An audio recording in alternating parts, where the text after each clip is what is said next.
Now, Syria's main foreign-backed opposition group, the Syrian National Council, has called for the international community to provide arms to insurgents in Syria.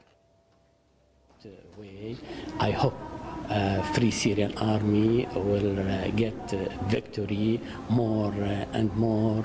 And also, I hope the international community will recognize exactly what happened in Syria and do his duty towards our people, to help our people in humanitarian aid, really humanitarian aid, and help Syrian people to defend themselves by providing weapons to free people seeking for freedom and dignity.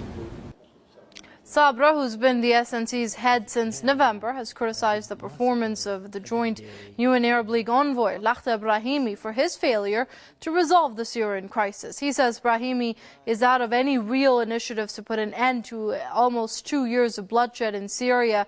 This as the foreign-backed insurgents in Syria have rejected any political initiative aimed at ending the ongoing violence in the country. The SNC itself is based in Turkey, who's become a breeding ground for foreign militants coming from countries as far as Libya to fight the government of President Bashar al-Assad. Well, joining us now from New York via Skype is the founder of StopImperialism.com, Eric Dreitzer. Many thanks for joining us here on Press TV, Mr. Dreitzer.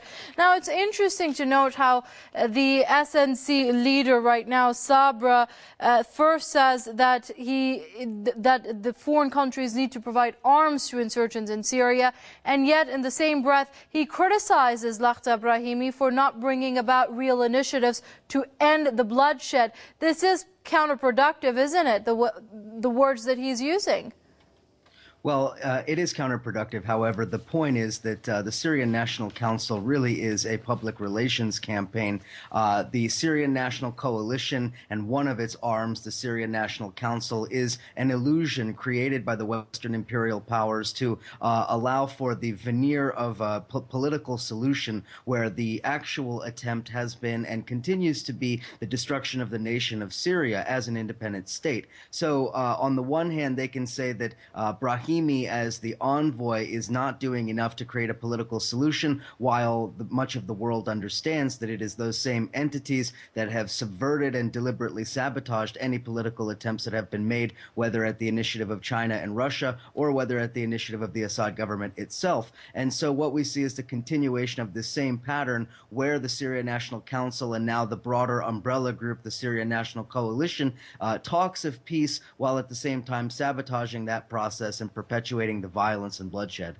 Indeed. Now, taking a look at the demands being made by the SNC, by the insurgents on the ground, where is the democracy and freedom that they've been claiming they're fighting for?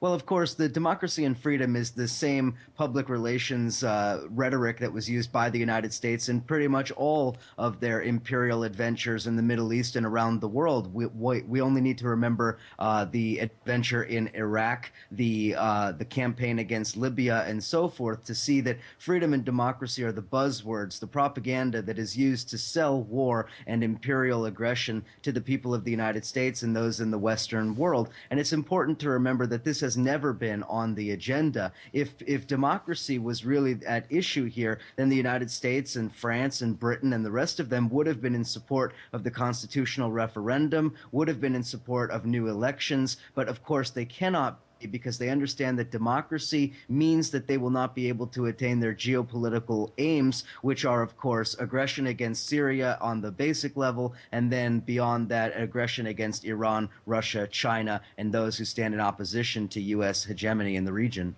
And very quickly, if you can, to what ends do you think this is going to go, considering many are likening the situation in Syria to that in Afghanistan when the Soviets had invaded and the U.S. had armed militants in Afghanistan to fight against the Soviets, and then those arms were turned against the U.S. ultimately. They're saying this is exactly what's going to happen in Syria, where there will be a point where the U.S. won't be able to control these insurgents.